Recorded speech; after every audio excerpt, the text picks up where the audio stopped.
아모스서 6장입니다.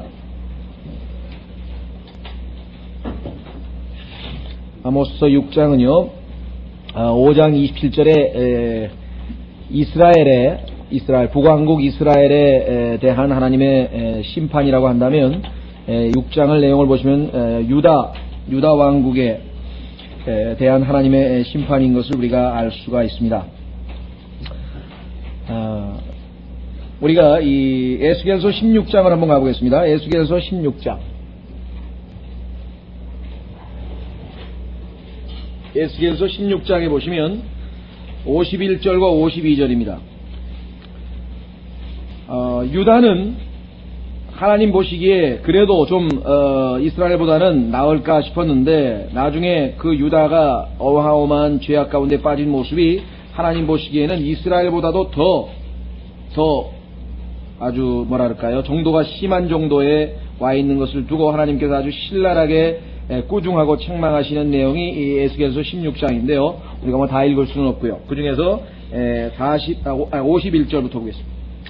사마리아는 내 죄들의 절반도 짓지 아니하였으되 너는 내 가증한 일들을 그들보다 더 많이 행하였으며 내가 행한 모든 가증한 일들로 내 자매들을 의롭다 하였느니라. 얼마나 죄를 많이 졌는지 북왕국 이스라엘도 엄청나게 죄를 졌는데 그들이 의로울 정도가 됐으니까 상상을 한번 해보시면은 하나님께서 왜 이렇게 표현하셨는가 아마 아시겠죠? 52절. 또 내가 내 자매들을 의롭다 판단하였은즉 너도 내 자신의 수치를 당할지니 이는 내가 그들보다 더 가증하게 내 죄들을 지었습니다. 그들은 너보다 더 의로우니라. 참으로 내가 내 자매들을 의롭다 하였은즉 너도 당황하며 내 수치를 담당할지니라. 가끔 우리 근본주의 진영, 소위 말하면 성경을 믿는다, 성경대로 믿는다, 또 킹네임 성경을 쓰는 진영도 사실은 행실에 있어서는 하나님 보시기에 마치 이스라엘과 유다를 비교하는 듯한 그런 모습을 보일 때가 있는 것을 우리가 종종 발견하게 됩니다. 자, 오늘 이 주님께서 아모스서 6장을 통해서 우리에게 주시고자 하는 교훈 또 교리적인 내용들을 한번 하나 둘씩 확인하면서 살펴보겠습니다. 그래서 1절서부터 6절까지가 하나의 주제로 나와 있습니다. 자, 1절서도 6절까지 읽겠습니다. 오늘날 가장 안락하게 사는 나라가 어딘지 모르겠습니다. 하여간 일단 미국이라고 치면 미국을 비롯해서 대한민국도 지금 OECD에 가입을 했으니까 전 세계에서 지금 고생하는 나라 측에는 안 속하고 지금 아주 안락하게 사는 나라 측에 속하기 때문에 실제적으로 우리에게도 아주 제대로 바로 적용할 수 있는 그런 내용인 것 같습니다. 화 있을진저 시온에서 안락하게 거하며. 이 안락하다고 하는 단어는 ease라고 하는 단어인데요. 여러분 잘 아시는 easy라는 단어가 있죠. 형용사. y자로 붙이면 easy 아니에요. easy. 그러니까 모든 걸 쉽게 하려고 하는 사람들이 있죠. 쉽게 살려고 그러고 하여간 돈도 쉽게 벌려고 그러고 신앙생활도 좀 쉽게 해보려고 그러고 그렇죠. 그런 사람들은 쉽게 죄를 짓고요. 쉽게 이 미혹에 빠지고요. 쉽게 아주 무너지는. 그래서 이 쉽다는 게 영어 속담에 보면은 easy come, easy go라고 아주 성경에 딱 들어맞는 이 속담이 있어요. 우리말로는 쉽게 돈을 벌면 쉽게 그 돈은 다 쉽게 없어진다 그런 뜻으로 쓰이고 하여간 뭔가를 노력을 해서 열심히 애를 써서 뭔가 들어간 만큼 그래야 그게 오래 가고 그게 그에게 유익이 되는 거지. 복권으로 로또 당첨돼봐야 그렇게 해가지고 제대로 정상적으로 복된 인생을 사는 사람은 한 사람도 예외가 없습니다. 자, 화 있을진저 시온에서 안락하게 거하며 사마리아 산을 신뢰하는 자들 곧 민족들의 우두머리라 일컬음을 받는 자들이여 이스라엘의 집이 그들에게로 가는도다. 동생이 언니한테 가죠. 너희는 갈레로 건너가보고 거기서 큰 하마스로 가고 또 블레셋 사람들의 가드로 내려가라. 당대에 아주 유명한 왕국들, 우리로 치면 중국, 일본, 미국, 이렇게 요즘에 좀 날리는 그런 나라들을 한번 가보라 이 말이죠. 그 왕국들이 이 왕국들보다 나으냐? 그 왕국들의 경계가 너희의 경계보다 더 크냐? 너희는 그 재앙의 날을 멀리 두고 폭력의 자리로 하여금 가까이 오게 하며, 우선 6절까지 읽겠습니다. 상하 침상에 눕고 자기 잠자리에서 기지개를 켜며 양떼에서 어린 양과 외양간 한가운데서 송아지를 내어 먹고 비올라 소리에 맞추어 노래를 부르며 다윗같이 자기를 위하여 악기를 제조하고 6절 대접으로 포도즙을 마시며 3당 대표가 무슨 어디 유명한 룸사롱에 가가지고 포도주를 대접으로 마셨는지 잘 모르겠습니다만은 하여간 그 구설수에 올라가지고 지금 그렇죠? 자, 가장 좋은 기름으로 자기 몸을 바르면서도 요셉의 고통에 대하여는 근심하지 아니하는도다. 한마디로 하면은 유다에서 지도자급에 해당하는 사람들이 심히 사치스러운 삶을 사는 것에 대해서 주님께서 경고하는 것이고, 이거는 이제 마지막 때에 이스라엘 중에서 적그리스도와 이 소위 말하면 손을 잡고 부패한 삶을 살게 될 사람에 대한 교리적 적용이겠죠. 역사적으로는 뭐 실제적으로 유대인들 중에 유다 왕국의 지도자들이 그랬고요. 우리에게 영적으로 적용하자면은 그야말로 안락하게 편하게 모든 걸 쉽게 이렇게 하려고 하는 사람에 대한 경고라고 할 수 있습니다. 그래서 어떻게 보면은 좀 게으름뱅이들에 대한 경고라고 할 수가 있겠죠. 다윗 같은 경우도 얼마나 부지런하게 하나님의 일을 했습니까? 그러다가 성경에 보면은 그가 소위 말하면 좀 느슨해져서 자기 부하들은 다 전쟁에 나갔는데, 우리로 치면 영적 전쟁이죠. 우리도 매일매일의 삶에서 영적 전쟁을 하고 있는데, 기도하고 말씀 읽고 하는데, 그렇게 하는 것에서 좀 떠나서 느슨해진 틈을 타서 마귀가 다윗을 죄악에 빠뜨리게 해서 하나님께 먹칠을 한 그러한 아주 사건을 두고 하나님께서 두고두고 그 문제를 지적하신 것을 우리가 보게 됩니다. 에스겔서 16장 찾지 마십시오. 아까 우리가 찾았던 바로 그 위에 보면은 소돔의 죄악이 열거되어 있는데, 그 소돔의 죄악 중에 처음이 뭐냐면은 교만이에요. pride, 교만.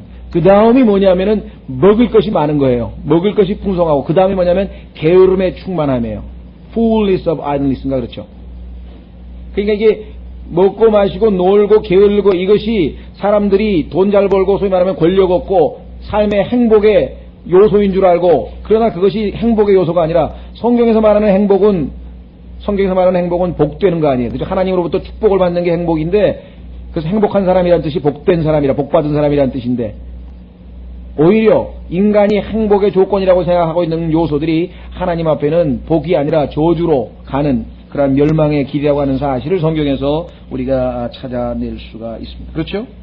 자, 그래서 우선 교리적으로 한번 보고 영적으로 한번 적용해 보겠습니다. 화 있을 진저 시온에서 안락하게 거하며. 자, 우선 시온이니까 아시다시피 유다 왕국이죠? 예.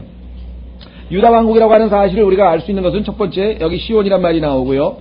어떤 분은 사마리아 산을 신뢰하는 자들, 그럼 사마리아는 북왕국인데요.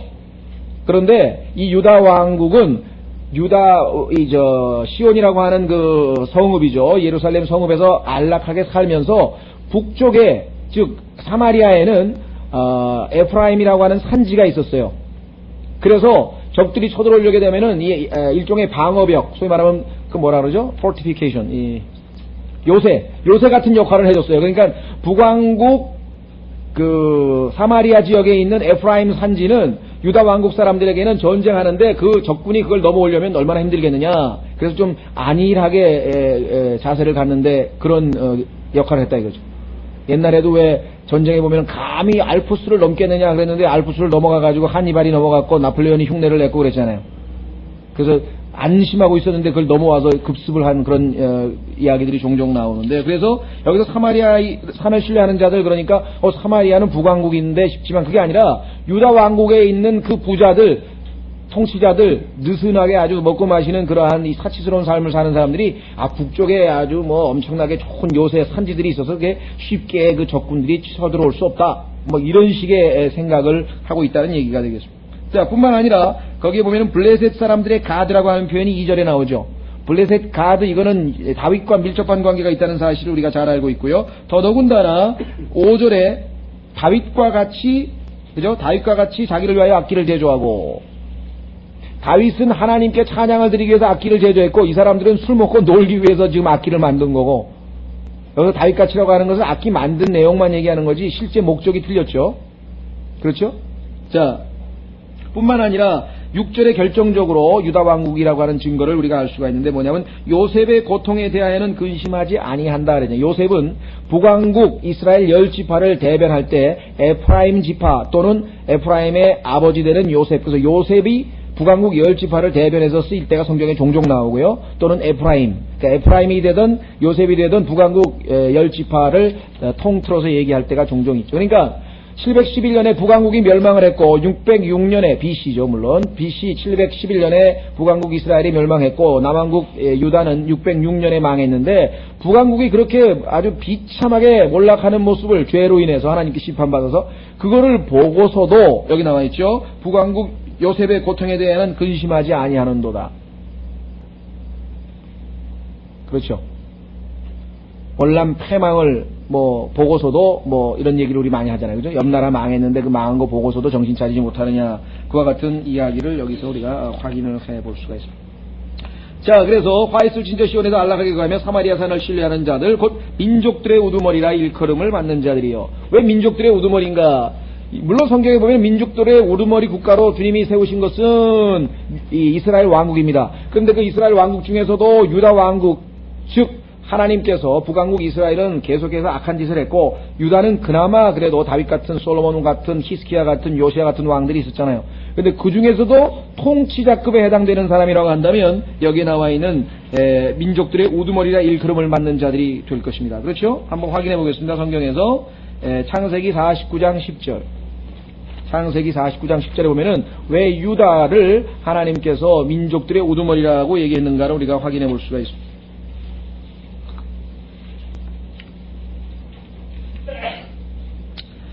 창세기 49장 8절서부터 보시면 유다야 야곱이 마지막으로 죽는 순간에 자기 아들 12아들에 대한 예언을 하는데요. 유다야 너는 내 형제들이 찬양할 자니라. 내 손이 내 원수의 목을 잡을 것이요 내 아버지의 자식들이 내 앞에 절하리로다. 유다야 너는 사자 새끼로다. 내 아들아 내가 탈취한 것을 떠나서 올라갔도다. 그가 엎드리고 웅크린 것이 사자 같고 늙은 사자 같으니 누가 그를 건드려 화나게 하리요. 10절 홀이 유다를 떠나지 아니하며, 홀이라고 하는 것은 왕권을 상징하는 지팡이라 그랬죠. 그렇죠? 군인들, 장군들이 가지고 있는 일종의 지휘봉 같은 거고요. 그렇죠? 지휘봉. 그 다음에, 뭐라 그러나요? 미스 유니버스인지 하여간 미인대회 할 때 왜 당선된 여자에게 이렇게 봉 하나 주잖아요. 그게 소위 말하는 홀이에요. 왕권을 상징하는. 자, 홀이 왕이란 말이죠. 왕권이 유다를 떠나지 아니하며 실로가 오실 때까지 법을 주는 자가 그의 발 사이에 떠나지 아니하리니. 누가? 그에게 백성이 모이리로다. 이렇게 되어 있습니다. 그래서 우리는 이 유다의 통치자들에 대한 언급인 것을 아모스서 6장에서 확인을 해보게 됩니다. 그렇죠? 자, 아모스서 6장 계속해서 민족들의 우두머리나 일컬음을 받는 자들이여 이스라엘의 집이 그들에게로 가는도다. 그렇죠? 도움을 얻고자, 판단을 얻고자 어떻게든지 도와달라고 그렇게 해서 이스라엘의 집이 그들에게로 가는도다. 그들에게 얘기합니다. 너희는 갈레로 건너가 보고, 갈레는 창세기에 보면은 니느웨 옆에 있는 큰 성읍이었으니까 아마 당시에 유명했던 왕국의 이름이겠죠. 너희는 큰 하맛으로 가고, 자, 이스라엘의 영토가 솔로몬 당시에 나일강에서 하맛 입구까지, 이런 표현이 성경의 곳곳에서 나옵니다. 나일강에서 하맛 입구까지. 저쪽 어디냐면은 그러니까 이 아라라산 쪽으로 향해서 나가는 지역이죠. 그래서 북동쪽에 있는 지역, 그래서 남동쪽에 있는 나일강, 그래서 나일에서 하맛 입구까지를 이 솔로몬의 영토로서 얘기할 때 종종 나오는 표현입니다. 큰 하맛으로 가고, 또 블레셋 사람들의 가드로 내려가라. 그 왕국들이 이 왕국들보다 나오냐? 왜? 이 왕국들도 상당히 유명한 왕국들이었는데 모조리 다 하나님의 심판을 받아서 느부갓네살에 의해서 또는 이집트에서 다 멸망당했다 이 말이죠. 다 심판을 받고. 그렇다면 그 왕국들의 경계가 너희의 경계보다 크다 이 말이야. 그런데도 불구하고 망했다 이거야. 그러면 너라고 안 망하겠느냐라고 하는 말씀을 지금 여기서 하고 계신 거겠죠. 그래서 여러분도 아시다시피 결국은 북쪽에 있는 사마리아의 요새들을 의지했지만, 여기 나와 있는 것처럼 1절에 사마리아 산들을 신뢰했지만 결국은 쳐들어와서 유다는 멸망을 하게 되는 것을 우리가 역사서에서 읽게 됩니다. 그렇습니다. 그렇죠? 자, 3절에 너희는 재앙의 날을 멀리 두고 폭력의 자리로 하여금 가까이 오게 하며. 표현이 좀 어떻게 보면 이게 무슨 소린가 싶죠? 재앙의 날을 멀리 뒀다 얘기는 뭐냐면, 오늘날로 치면 무슨 재림인, 예수 그리스도가 무슨 재림이냐. 다시 마치 종말이 한참 먼 것처럼 아직도 멀리 있는 것처럼 그렇게 해서 뭐랄까요 전혀 깨어있지 않냐고 준비되지 않는 상태 이런 걸 얘기합니다. 자, 예레미야가 일어나가지고 시드키야 왕 시대에도 그랬고요. 계속해서 지금 느부갓네살을 통해서 하나님께서 심판하실 것이다. 빨리 회개하라고 촉구했고 또 만약에 심판하실 때에는 순종해서 바빌론으로 잡혀가서 70년 동안 거기 가서 있다가 오라고 뭐 이렇게 다 말씀을 증거했는데도 불구하고 이들이 뭐라고 얘기하냐면은 재앙의 날을 멀리 두고 아직 멀어서 왜? 유다 왕국이 아직도 튼튼하고 얼마든지 이길 수 있는데 뭘 우리를 쳐들어온다고 이런 얘기들을 종종 했죠. 자, 에스겔서 11장에 보면은 그들이 한 얘기가 그대로 기록되어 있습니다. 에스겔서 11장 3절. 에스겔서 11장 3절.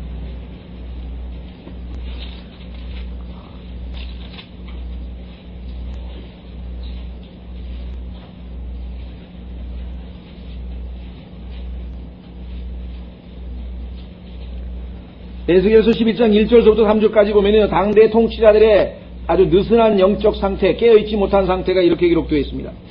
그 영께서 또 나를 들어올리사 주의 집의 동쪽 문, 곧 동쪽을 바라보는 문으로 오시니라. 보라, 그 문의 입구에 25사람이 있는데 내가 그 가운데서 아술의 아들 야사냐와 분하야의 아들 블라디아를 보았으니 그들은 백성의 통치자들이라. 그때 의분께서 내게 이르시되 사람의 아들아, 이 사람들은 이 도시에서 해악을 꾸미며 사악한 꾀를 내놓는 자들이니라. 뭐라고 얘기하냐면요, 그들이 이르기를 때가 가깝지 아니하니. 멸망은 무슨 멸망, 하나님의 심판은 무슨 심판, 종말은 무슨 종말. 우리가 집들을 짓자. 마치 누가복음 12장에 나오는 그 부자처럼요, 농사를 졌더니 너무 곡식이 많아가지고 이걸 어떻게 하냐, 이게 창고 지어가지고 이제 쌓아놓고 평생 먹고 마시고 즐기면 되겠구나. 이제 할 일은 그것밖에 없구나.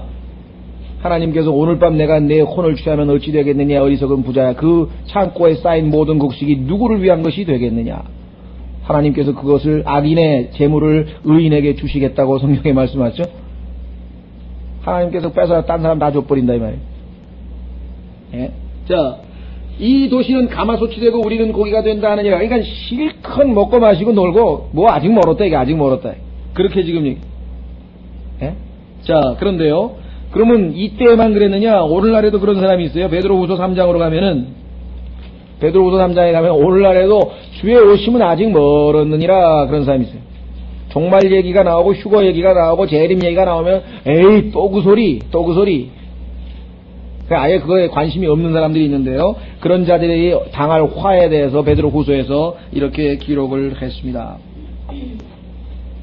3절, 베드로후서 3장 3절에 먼저 이것을 알지니 뭘 하느냐, 마지막 날들에 비웃는 자들이 와서 뭐라고 비웃느냐, 자기 정욕을 따라 걸으며, 그 비웃는 자들은 잘못된 사람들이네요. 이르되 그분께서 오신다는 약속이 어디 있느냐. 에이 2000년 전에도 맨날 바울이 온다 그랬는데 2000년 지나도 안 왔는데, 우리한테는 2000년이지만 하나님께는 이틀밖에 안 지났죠. 하루가 1000년 같고 1000년이 하루 같다 그랬으니까 우리 계산으로 하면 오래됐지. 그러니까 거짓말 같지. 왜 2000년 지났는데 아직 안 왔으니까. 근데 하나님 보시기 이틀밖에 안 지났는데. 자, 뭐라고 얘기하냐면요, 이르되 그분께서 오신다는 약속이 어디 있느냐. 조상들이 잠든 이래로 모든 것이 창조의 시작 이후에 있던 것 같이 그대로 계속된다 하니. 창세기 1장 2절에 하나님이 심판이 있고 노아의 홍수 때 심판이 있었고 심판이 여러 번 있었는데도 창세부터 지금까지 그대로 심판이나 무슨 재앙이나 무슨 큰 변혁이 없이 그냥 있는 그대로 있다. 이런 잘못된 생각을 가지고 이렇게 얘기를 합니다. 5절, 이는 하늘들이 옛적부터 있는 것과 땅이 물에서 나와 물 가운데 서 있는 것도 하나님의 말씀으로 된 것임을 그들이 일부러 알려하지 아니하기 때문이라. 창세기 1장 1절에 하나님이 만드신 완벽한 창조가 창세기 1장 2절에 완전히 하나님의 심판으로 물로 뒤덮였고, 그래서 하나님께서 새롭게 거듭나게 해서 새롭게 새 출발하신 사실을 일부러 알려하지 아니하기 때문이라. 이로 인하여 6절, 이로 말미암아 그때 세상은 물에 넘침으로 멸망하였으되. 지금 있는 하늘들과 땅은 나와 있잖아요. 주께서 같은 말씀으로 보고나서 경건치 아니한 사람들의 심판과 멸망의 날이 곧 다가오는데 아직도 먼 것처럼 생각한다 이거죠. 불사르기 위하여 예비해 두신 것이라.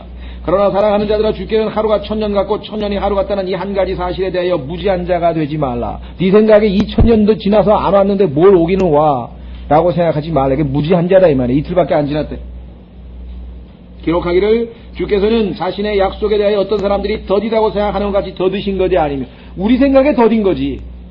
우리 생각에. 그러나 주님께서는 더딘 것이 아니며 오직 우리를 향하여 오래 참으사 자비하시니까 아무도 멸망당하지 않고 모든 회개에 이르기를 원하십니다. 지금도 기회를 아직도 구원받는 기회를 주고 계신다고 성경은 말씀합니다. 그러나 여기 그러나가 나와요. 성경에 그러나가 나올 때는요, 여러분들이 굉장히 주의해서 성경을 봐야 돼요. 왜? 앞에 것을 반전하는 거거든요. 대조적인 것이거든요.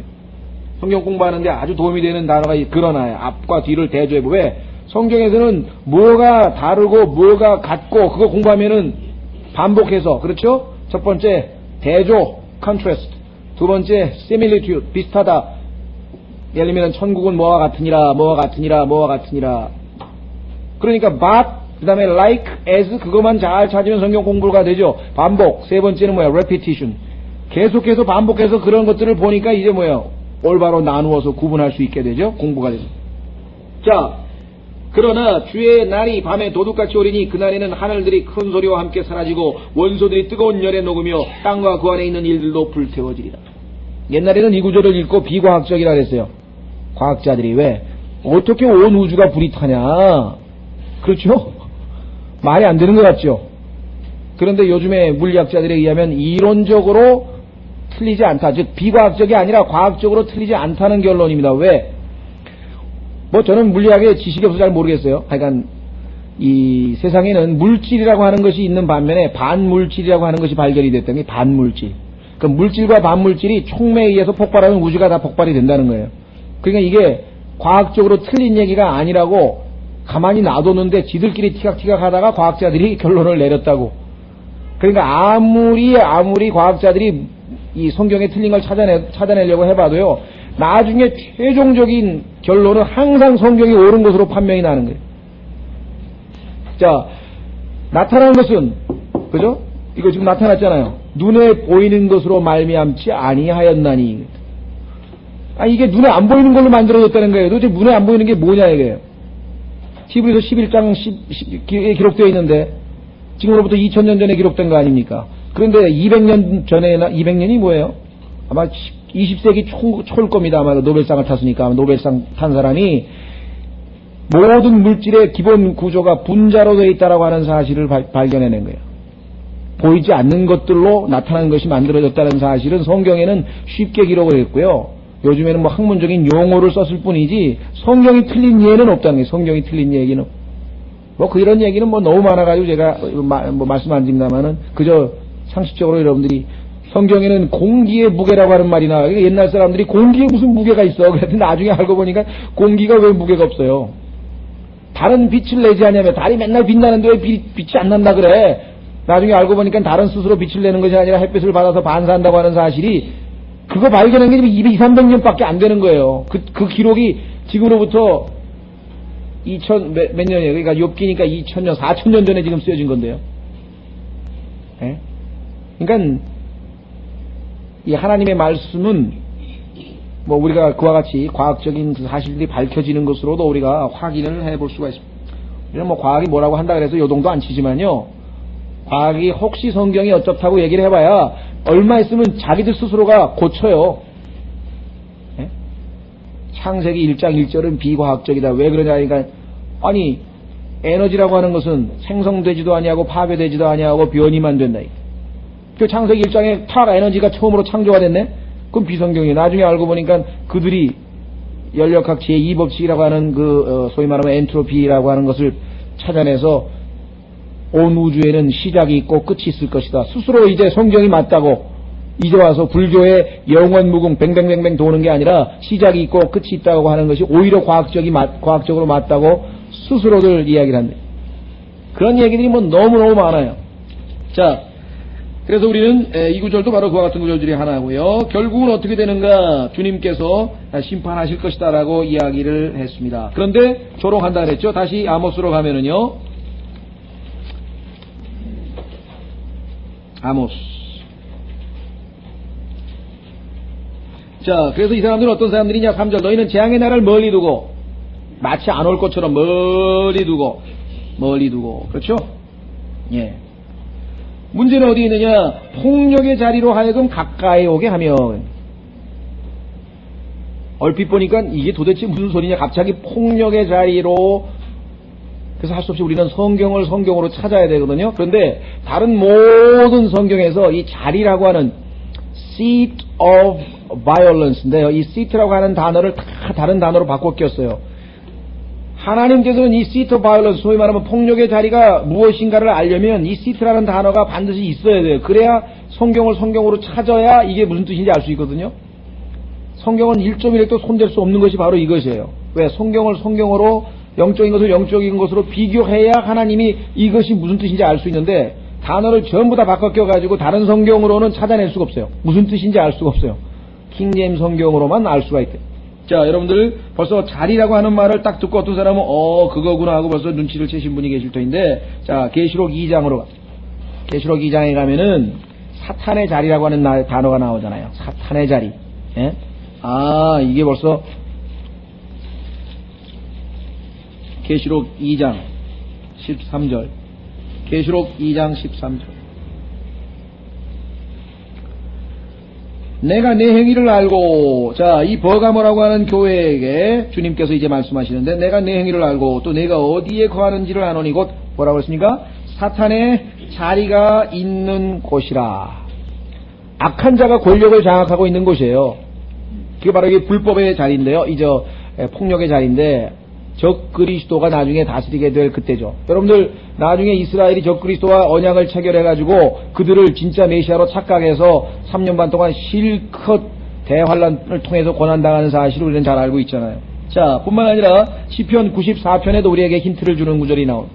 시편 94편 20절. 시편 94편 20절. 악한 자와 연합을 한다 이 말이죠. 악한 자와 연합을 한다. 시편 94편 20절.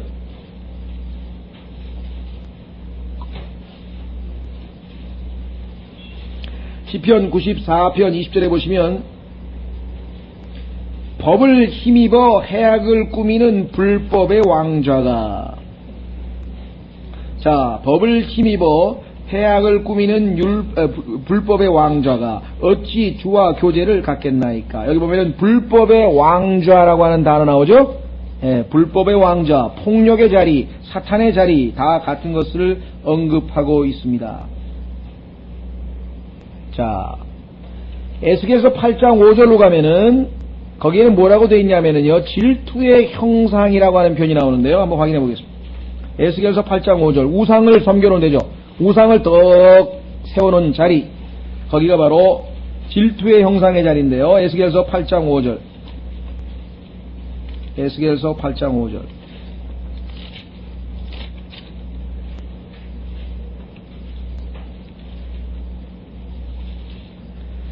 자, 이스라엘이 타락한 모습을 하나님께서 보여주십니다. 그때 그분께서 내게 이르시되, 사람의 아들아, 이제 너는 눈을 들어 북쪽을 향한 길을 바라보라 하시기에, 내가 눈을 들어 북쪽을 향한 길을 바라보니 보라, 제단문의 북쪽 어귀에 그 질투의 형상이 있더라.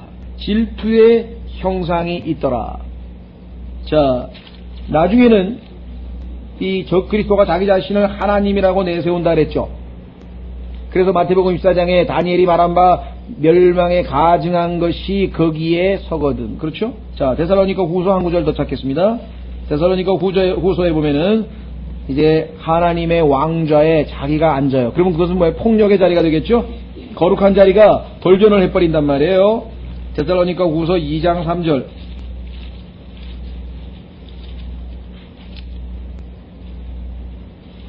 데살로니가 후서 2장 3절. 아무도 어떤 방법으로든지 너희를 속이지 못하게 하라. 이는 먼저 배교하는 일이 일어나고 저 죄의 사람 곧 멸망의 아들이 드러나기 전에는 그날이 이르지 아니할 것임이라. 그는 누굽니까? 대적하는 자요 하나님이라 불리거나 혹은 경배를 받는 모든 것 위에 자기를 높이는 자로서 하나님처럼 하나님의 어디에? 성전에 앉아 자기를 하나님이라 하느니라.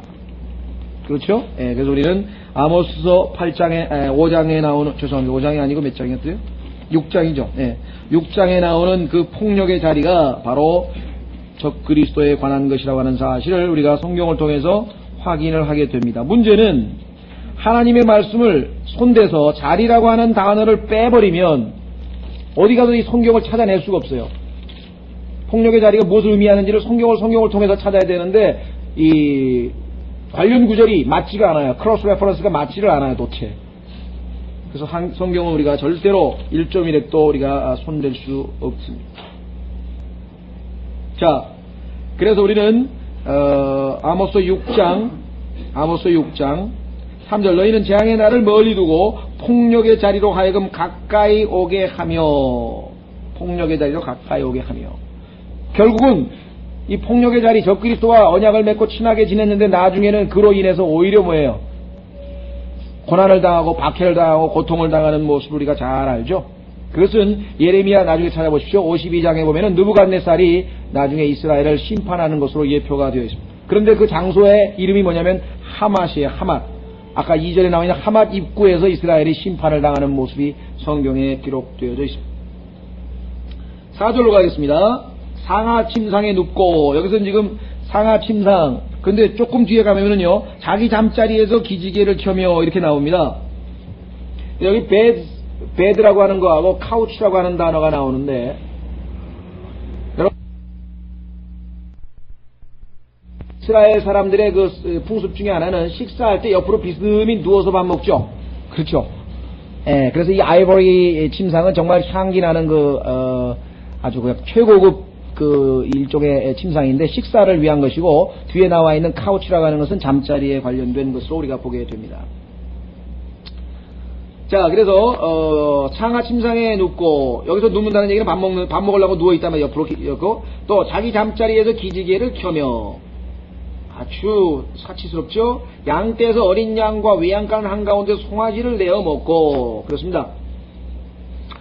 대접으로 포도즙을 마시며, 그 다음에 가장 좋은 기름으로 자기 몸을 바르면서도, 하여간 최고급 화장품을 바르는지 어쩐지 잘 모르겠는데, 하여간 그야말로 얼핏 보기에 그냥 최대한 호화스럽고 사치스러운 삶을 사는 모습을 이렇게 분명하게 보여주고 있습니다. 자, 요셉의 고통에 대하여는 근심하지 아니하는 자로다. 다시 말하면 자기 중심적입니다. 그렇죠? 다른 사람에 대해서는 관심이 없어요. 요즘에 보면은 남자들도 화장을 어떻게 많이 하는지 누굽니까? 앙드레 김인지 누군지는 도대체 화장을 어떻게 많이 해놨는지, 그렇죠? 알아볼 수가 없게끔. 그것뿐입니까? 또 하여간 바르는 게 한두 가지가 아닙니다. 최고 기름 중에 하나가 요즘에 뭐냐면, 우리나라 사람들은 이게 갈색인 피부니까 괜찮은데요, 이 서양에 가면은 브론즈라고 하는데, 이게 브론즈가 이게 굴이 아니에요. 그러니까 피부를 구릿빛으로 잘 골고루 빨리 태워주는 그런 기름이 있어요. 그래가지고 이 약국 같은 데 보면은 이렇게 등을 사진을 두 개를 찍어가지고, 하나는 하얀 소위 말하면 피부잖아요. 백인이니까. 근데 뒤에는 보면 이제 아주 그냥 구릿빛으로 잘 타가지고 아주 좀 씩씩하게 보인다 그러나 멋있게 보인다는 거 있죠. 왜? 옛날에는 이렇게 다 양산 쓰고 우리는 어떻게든 안 태우려고 막 그랬는데, 그쪽 사람들은 아마 좀 구릿빛 피부 이렇게 탄 피부가 아주 건강해 보이고 그래가지고, 그거 안 갔다 오면 휴가도 못 갔다 오면 그래가지고 어떻게든지 약간 태워가지고 사람들에게 좀 어디 놀러 갔다 왔다는 것도 보여야 되고 그런지, 그걸 몸에 바르냐. 최고급 기름도 바르죠. 그렇죠? 예. 그 다음에 하여간 온갖 종류의 약간 이 화장품들이 아주 이 사치스러움을 더하는 것. 그렇죠? 예. 또 좀 비싼가요? 예. 엄청 비싸잖아요. 그렇죠? 예. 그래서 완전히 그야말로 킬링타임에 시간을 때우면서 그냥 먹고 마시고 즐기고 놀고 하여간 그런 삶을 하나님께서 심판하시겠다고 경고하는 내용입니다. 오늘날 우리에게도 한번 적용을 해보게 되면은요, 한마디로, 첫째, 여기 7가지가 나와 있는데요, 그죠? 안락이라고 하는 단어가 나와 있고요. 아마 이 사람들은 짐승에 표받을 때도 너무 쉽게 받을 거예요. 그거 별로 힘들지 않아요. 그냥 주사 한 방 맞으면 끝이에요. 네. 가가지고 쉽다면 뭐든지 다 하려고 그래요. 네? 쉽다면 뭐든지 다 하려고 그러는데. 자, 그 다음에 두 번째는 사마리아 산을 신뢰한다. 하나님을 신뢰해야 되죠. 성경의 제일 가운데 있는 구절이 시편 119편, 시편 118편 8절이라 그랬죠. 성경의 전체 구절이 31,175절 중에서 정 가운데에 있는 구절이 시편 118편 8절인데 거기에 보면은 뭐라고 되어 있습니까? 사람에게 신뢰를 두기보다는 주를 신뢰하는 것이 더 낫다. 총 14단어인 거예요. It is better to put trust in the Lord than put confidence in man. 이렇게 되어 있는데요. 정 가운데 그 14단어 중에 또 정 가운데 단어는 the Lord. 주님이 나옵니다. 뭐 인생을 오래 사신 분일수록 솔직히 얘기해서 이 세상에서 믿을 만한 게 없죠. 그렇죠? 믿을 게 없어요. 그러니까 뭐 믿는 도끼에 뭐 말등이 찍히느니 마느니 뭐 해가 온갖 종류의 얘가 다 결국은 아무도 믿을 수가 없어요. 결국은 나도 못 믿잖아요. 그렇잖아요? 뭐 나이 들어가면서 뭐 깜빡깜빡 잊어먹는 걸 여러분들 스스로 보시면서 자기가 자기를 어떻게 믿어요? 못 믿는 거예요. 믿을 만한 분은 딱 한 분뿐이에요. faithful, 신실하신 분, 믿음으로 가득 차 계신 분, 믿을 만한 분 한 분밖에 없는데, 하나님 한 분밖에 없는데, 이 사람들은 뭘 믿었느냐 하면은요, 뭐 요새를 믿고, 군사력을 믿고, 뭐 정부를 믿고, 소위 말하면은 그런 것을 믿은 거예요. 그렇죠? 이건 뭐 여기서는 지금 물론 요새지만 산이지만요, 전쟁 오는데 산이 방패막이가 돼줄 것처럼 믿었다는 얘기지만 뭐 그 이외에 미국으로 치자면 뭐 최신 무기를 믿을 수가 있을 것이고요, 뭐 정부를 믿을 수도 있겠고요, 경제를 믿을 수도 있겠고요, 하여간 뭘 믿든지 간에, 그렇죠? 주님을 안 믿고 딴 거를 믿는 특징을 우리가 보이고 있다.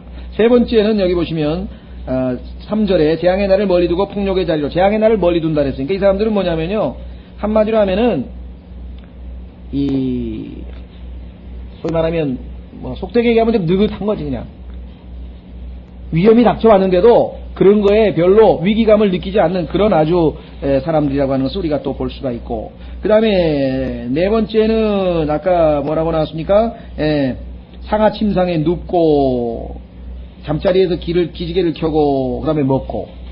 여러분들 네로라고 하는 사람이 그랬지. 네로, 로마의 황제들은 하여간 보면은 맨 이것밖에 안 했어요. 여기 나와 있는 것처럼 뭐 먹고 그 다음에 기지개 켰다가 또 그 다음에 또 뭐 먹고 뭐 이런 것 뿐인데요. 마시고 먹고 마시고. 오죽하면은 이 미식가라 그러죠? 그냥 먹는 거를 재밌게 먹고 맛있게 먹고 즐기려고 실컷 먹고 나가지고 옆에서 뭡니까 시중하는 저기가 딱 대야 들고 있으면 거기다가 손가락을 뭐 넣든 저 해가지고 다 토했잖아요. 다 토해내가지고 위를 비운 다음에 그 다음에 또 먹는 거예요. 여러분들 그거 보셨어요? 로마의 황제들은 그 먹는 걸 즐기려고 근데 배가 꽉 찼잖아. 이거 어떻게 더 이상 안 들어가는데. 그러니까 다 토해내고 또 먹는다 이게. 또 먹는다 이게. 예? 요즘에 우리도 어떻습니까? 밥 먹고 나서 요구르트 하나 먹고 좀 이따가 뭐 참외 먹고 그 다음에 사과 먹고 그 다음에 또 뭐 감자튀김 먹고 그 다음에 또 먹고 얼마나 계속 먹어도 돼. 그죠? 아이고 참. 하나님께서 뭘 다 알고 계시는지 약간 다 써놨네요. 먹은 만큼 일을 하면 살이 안 찌는데 또 일은 또 안 해요. 계속 기지개만 켜고 그러니까 이게 어떻게 되겠어요?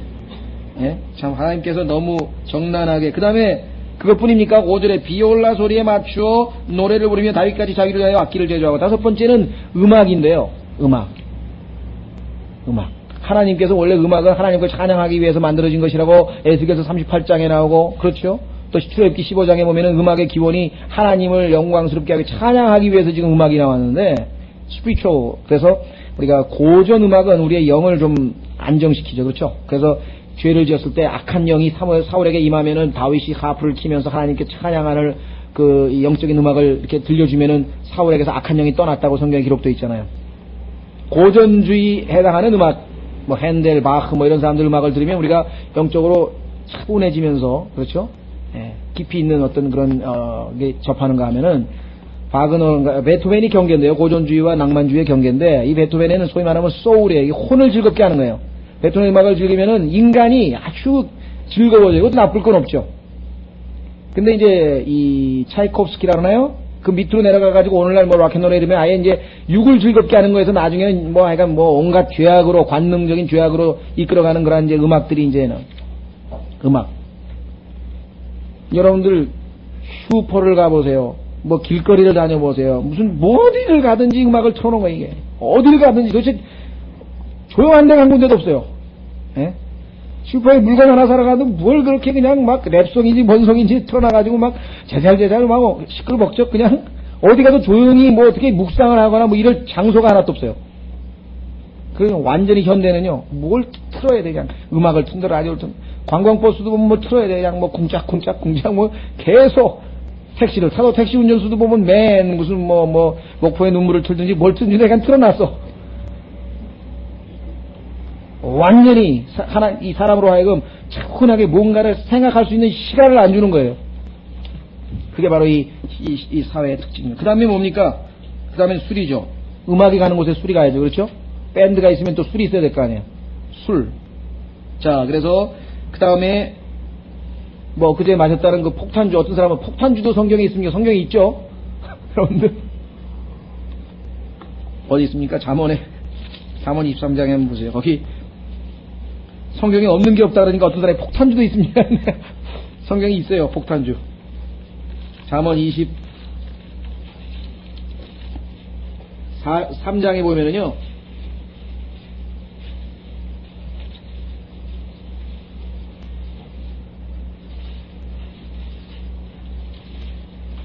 (30절에) 보면은요, 여기 섞은 포도주라고 하는 말이 나오죠. 믹스드 와인 나죠. 믹스드. 그냥 먹는 게 아니라 섞어가지고 먹죠. 잠언 23장 30절 보시면요, 오랫동안 포도주에 잠긴 자들에게 있고 섞은 포도주를 구하러 다니는 자들에게 있다. 뭐가? 재앙이 있다 이 말이죠. 그래서 여러분 주변에 혹시 이 술꾼 중에 술꾼이면서 안 믿는 사람이 있으면은 이 구절을 써서 읽으라고 또 권면해서, 하나님께서 너를 지금 내려다보고 계신다. 네가 하고 있는 일을 여기다 다 써놨다 이게 다. 아침에 일어나서 해장술 먹으러 가는 것까지 다 써놨으니까 한번 읽어보라 이게. 너를 지금 지켜보고 계신가 안 그런? 하나님의 말씀 앞에 네 자신이 정나하게 다 드러나고 있다는 사실. 자, 그 다음에 아까 말씀드린 것처럼 결정적으로 관심이 없어요. 자기 중심적이에요. 딴 것에 대해 일체 생각을 안 해요. 남들이 어떻게 되든 말든. 그게 요셉의 요셉의 고통에 관해는 근심하지 아니하는 자라고 말씀을 드렸죠. 그렇죠? 사실 이 내용은 우리가 설교를 해야 될 내용이네요. 그렇죠? 안락한 생활에 젖어들지 말고 깨어 근신하고 우리가 열심히 땀 흘려, 창세기 3장에 하나님께서 땀 흘려 일하라 그랬는데 지금 우리는 성경 공부하는데 땀 흘리면 성경 공부 집중이 잘 안 되니까 지금 에어컨 킨 거죠. 사실은 땀을 흘려야 되는 겁니다. 그래서 제 집에 절대로 저는 안 는다 그랬어요. 땀 흘릴 기회가 없잖아요. 여름에 밖에 더 있어요. 요즘에 하도 다 시원하고 그러니까 일부러 걷기도 하고 하여간 땀 흘려 일하는 그런 일이 얼마만큼 우리 육체도 유익하고 영적으로 유익한가는 하나님 말씀을 여러분들이 읽어보면 알 수가 있어요. 자, 그래서요, 다시 우리는 이제 7절로 갑니다. 자, 7절서부터는 이제 심판이고 멸망이네요. 7절서부터 14절까지. 그러므로 그들이 이제 처음 포로가 되어 잡혀간 자들과 함께 포로로 잡혀가나니, 역사를 읽어보시면 바벨론 포로로 사로잡혀간 거 여러분 잘 아시죠? 기지개 펴는 자들의 연회가 없어지리라. 연회, banquet. 계속, 그죠? 음악이 흘러나오고, 바이올린이 연주가 착 나오면서 하여간 막 무도회가 펼쳐지고 막 이런 거 있잖아요. 자, 8절. 주 만군의 하나님께서 이르시되 주 하나님이 자신을 두고 맹세하였노라. 내가 야곱의 뛰어남을 몹시 싫어하며. 모든 민족들 위해 뛰어나게 했는데 그걸 싫어한다 그랬어요. 왜? 죄를 짓는 데 사용했으니까. 그의 궁궐들을 미워함으로 이 도시와 그 안의 모든 것을 넘겨주리라. 하나도 안 남고 다 넘겨주신 것 우리는 역사서를 통해서 잘 알 수 있죠. 한 집에 10남자가 남는다 할지라도 그들이 다 죽으리라. 앞부분은 여러분들이 어려울 게 없겠고요. 한 집에 10남자가 남는다 할지라도 그들이 다 죽으리라고 하신 말씀은 그야말로 하나님의 심판에는 예외 없이 모조리. 자, 성경에 표현이 다양한 것에 나와 있는데요. 한번 한 구절만 보면 될 것 같은데요. 어디인가 보면은 뭐라고 되어 있냐면 3분의 1은 칼에 의해서 죽고 너희의 3분의 1은 기근에 의해서 죽고 3분의 1은 역병에 의해서 죽고. 그래서 하나님께서 3분의 1은 뭐에 죽고 1분의 1은 뭐에 죽고 다 하나도 안 남기고 다 죽는다고 이렇게 표현을 해놓은 구절들이, 심판의 구절들이 많은데요. 어디 있는지 제가 한번 확인해 보겠습니다. 에스겔서 6장 11절 한번 보시죠. 에스겔서 6장 11절.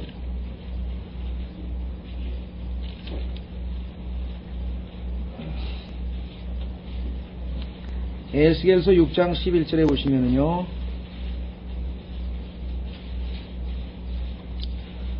자, 주 하나님께서 이같이 말씀하시되 너는 손으로 치고 발로 구르며 이르기를 이스라엘의 집에 악하고 가증한 모든 이들로 인해 참으로 슬프다 할지니 이는 그들이 칼과 기근과 역병으로 쓰러질 것임이라. 이렇게 되어 있죠. 예레미야 44장 13절 한번 보겠습니다. 혹시 거기에 3분의 1, 3분의 1, 3분의 1로 표시가 되어 있는 구절이 하나 있는데요. 예레미야 44장 13절. 예, 여기도 칼과 기근과 역병만 나와 있네요. 어느 구절인가 제가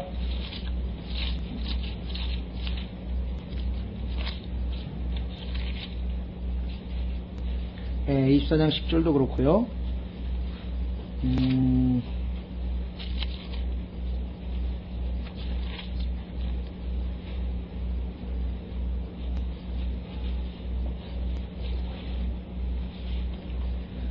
예, 제가 한 구절만 있는지 어디 보십시오. 5장.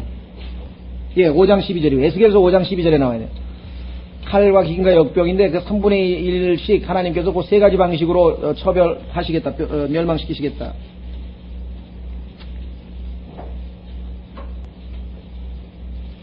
에스겔서 5장 12절. 내 3분의 1은 내 한가운데서 역병으로 죽으며 기근으로 소멸될 것이며, 요시요. 3분의 1은 내 사방에 있는 칼에 쓰러질 것이며, 3분의 1은 내가 사방의 모든 바람 속으로 흩어버리고 그들을 따라가며 칼을 빼리라. 이렇게 해서 하나님께서 심판하시는 내용이 이와 같이 묘사가 되어 있습니다. 자, 그래서 우리는 아모스서 6장 9절에 한 집에 10남자가 남는다 할지라도 그들이 다 죽으리라. 하나님의 심판의 엄위하심에 대한 얘기겠죠. 그렇죠? 자, 그런데 10절을 보시면 조금 이해하기가 어렵습니다. 뭐라고 하냐면 심판의 구체적인 내용이 이렇게 나와 있어요. 그 사람의 삼촌이라 그랬네요.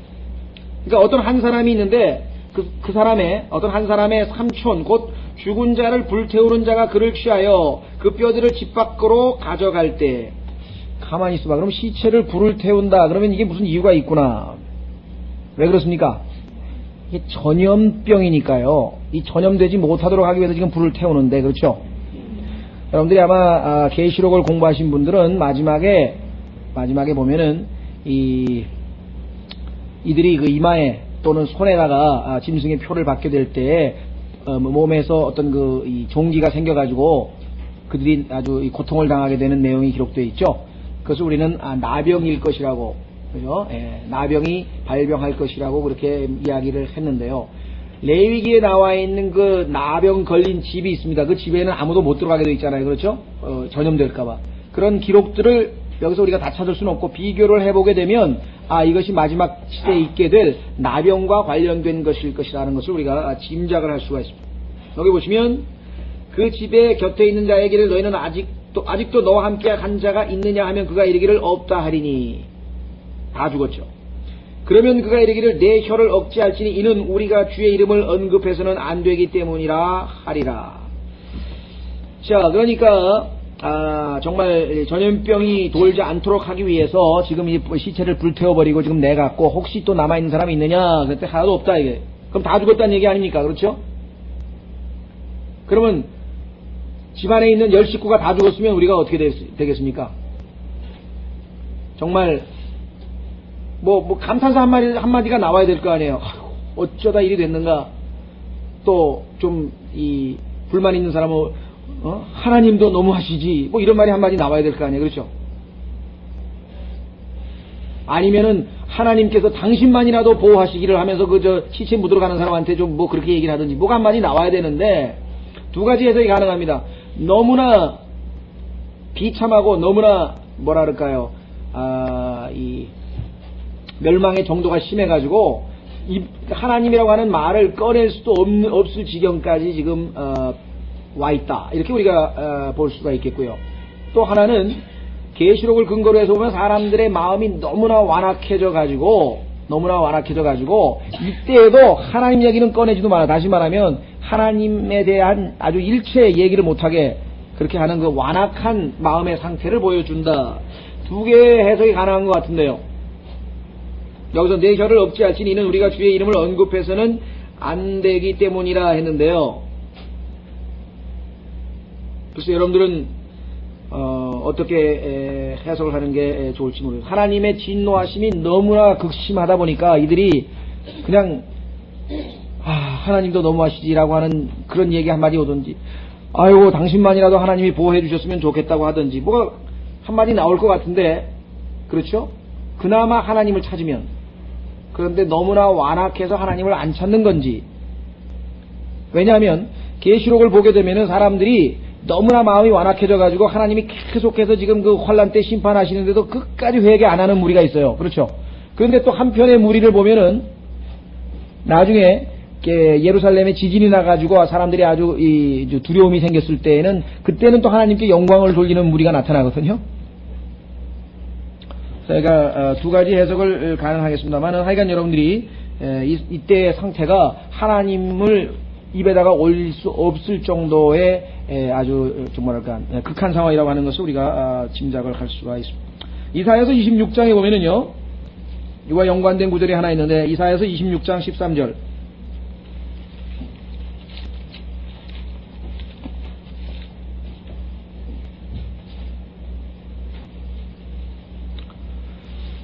그렇게 환란을 통해서 엄청난 고난 가운데에서 이제 드디어 회개하고 드디어 돌아서서 예수 그리스도께서 이제 이들을 구원하러 재림하시게 되고 적 그리스도를 멸하러 오시게 될 때에 어떤 일이 벌어지는가? 12절 13절입니다. 이사야서 26장. 주여, 주께서 우리를 위하여 화평을 정하시니 이는 또한 주께서 우리의 모든 일을 우리 안에서 이루셨음이니이다. 오 주 우리 하나님이여, 주 외에 다른 주들이 우리를 지배하였사오나, 이제는 이제 바뀌었죠. 메시아가 오셨으니까 우리가 주를 힘입어 주의 이름을 부르리이다. 그러니까 지금은 아직 환란 기간이라고 하는 걸 수 있죠. 아모스 6장 10절 상황이죠. 고린도전서 12장에도 보면은요, 아무도 성령으로 말미암지 아니하고는 예수 그리스도를 The Lord, 그 주님이시라고 얘기하지 못한다고 얘기를 한 것을 우리가 보게 됩니다. 그러니까 그런 근거로 봤을 때에는 이들이 하나님 앞에 진노의 대상이기 때문에 하나님을 차마 입에도 꺼내지 못하는 그런 상태라고 우리가 보는 것이 옳지 않을까 생각이. 어쨌거나 이들은 지금 아모스 6장 10절에 보시면 아주 심판의 상황에 와 있죠. 11절, 이는 보라, 주께서 명령하시며 그분께서 큰 집을 치사 무너지게 하시고 작은 집을 치사 갈라지게 하실 것임이라. 뭐 이 멸망당하는 이들의 모습은 여러분들이 열왕기에 보면은 자세하게 잘 나와 있기 때문에 여러분들이 아마 충분히 이해를 하실 것입니다. 그렇죠? 예. 자, 12절에서 14절 마지막 그 결론이네요. 말들이 바위 위에서 달리겠느냐? 바위 위에서 달리는 말 보셨습니까? 미끄러져서 못 달리겠죠. 그 다음에 사람이 거기서 소들로 쟁기질을 하겠느냐? 아니, 바위 위에서 무슨 쟁기가 들어가겠어요? 한마디로 얘기하면은 답은 노죠. 노. 아니다 이 말이죠. 다시 말하면 불가능한 일이잖아요. 근데 이스라엘이 한 짓이 보니까 하나님 보시기에는 지금 그런 짓을 하고 있는 거예요. 이는 너희가 공의를 쓸개로 바꾸고 의의 열매를 독초로 바꾸었음이라. 하나님께서 이스라엘 백성으로 하여금 공의와 의의 열매를 이방인들에게 쫙 나누어 주도록 축복받은 민족으로 복의 근원이 되도록 그렇게 했는데, 이들이 오히려 쓸개와 이 독초로 바꾸어서 그야말로 오늘날 우리를 치면은 예수 그리스도를 믿고 우리가 어떻게 됐습니까? 구원받았죠. 복된 사람이 됐죠. 우리로 하여금 이제 예수님의 향기를 나타내고 사람들에게 예수 그리스도를 믿으면 저렇게 축복을 받고 저렇게 변화가 있고 저렇게 참으로 기쁨을 갖고 이래야 되는데, 우리가 잘못된 간증을 통해서 뭐 예수 믿는다더니 뭐 저렇게 고집쟁이고 뭐 저렇게 이기적이고 이런 소리 듣는 거나, 유대인들이 하나님께서 공의와 의의 열매로 하나님을 간증하라고 세워놓은, 그래서 선민이 됐는데 목은 뻣뻣하게 굳히고 우상은 숭배하고 온갖 악한 짓은 다 해가지고 사람들에게 오히려 하나님의 욕을 먹게 한 것과 뭐가 다를 게 있느냐, 그게 그 얘기입니다. 독초로 바꿨다. 너희가 헛된 것을 기뻐하며 이르기를 우리가 우리 힘으로 우리를 위하여 뿔들을 취하지 아니하였느냐. 자, 헛된 것을 기뻐하는 것, 그 다음에 우리 힘으로 우리를 위하여, 주인공이 전부 자기입니다. 하나님이 다 먹이시고 입히시고 다 채우시고 했는데 그게 전부 자기 힘으로 했다는 거예요. 그래서 뿔들이라고 하는 단어는 성경에 보면은 두 가지 의미가 있는데, 권력, 다시 말하면 군사력, 뭐 왕권, 권력, 권위, 두 번째는 후손이란 뜻도 문맥에 보면 나올 수가 있어요. 후손. 자, 여기서 보시면은 자기의 힘으로 군사력을 키우고 그래서 아주 정말 이 강국이 됐다 이거죠. 그렇게 지금 착각하고 있는 게 하나님이 다 제공하신 모든 것들을 지금 이 배은망덕하게 다 잊어버리고, 자, 이와 같은 영적 상태에 있을 때 하나님께서 그에게 지금 뭐라고 마지막 선언을 하느냐. 그러나 주 하나님 만군의 하나님께서 말씀하시기를 오 이스라엘의 집아 보라 내가 한 민족을 일으켜, 여기는 물론 느부갓네살이고 나중에 적그리스도의 왕국이 되겠죠. 너희를 치리니 그들이 하맛 어귀에서부터, 아까 나왔죠? 하맛 어귀에서부터 광야의 강은 나일강이겠죠. 열왕기상 8장에 보시면 마지막 한 구절 찾겠습니다. 열왕기상 8장에 보면 그것이 나일강이라고 하는 것을 확인해 볼 수가 있습니다. 열왕기상 8장 65절.